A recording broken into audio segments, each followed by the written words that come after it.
ദൈവത്തിലുള്ള വിശ്വാസം വളരെ വളരെ പ്രധാനപ്പെട്ട ഒരു കാര്യമാണ്. വിശ്വാസം കേൾവിയിൽ നിന്നും, കേൾവി ക്രിസ്തുവിനെ കുറിച്ചുള്ള പ്രസംഗത്തിൽ നിന്നുമാകുന്നു. ശതാധിപൻ യേശുവിനെ കുറിച്ച് കേട്ടു. രക്തസ്രാവക്കാരി സ്ത്രീ യേശുവിനെ കുറിച്ച് കേട്ടിരുന്നു. മറ്റുള്ളവർ യേശുവിനെ കുറിച്ച് പറഞ്ഞത് അവർ കേട്ടു. അവരുടെ ഉള്ളിൽ വിശ്വാസം വളരാൻ തുടങ്ങി.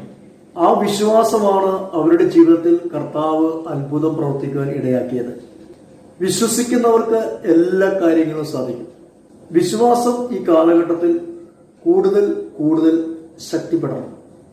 യേശു ക്രിസ്തു എൻ്റെ ജീവിതത്തിൽ മതിയായവനാണ്. യേശുവിന് അസാധ്യമായിട്ട് ഒന്നും തന്നെയില്ല. ദൈവം അത്ഭുതകരമായ രീതിയിൽ നമ്മളെ പരിപാലിക്കും, സംരക്ഷിക്കും, വഴി നടത്തുകയും ചെയ്യും.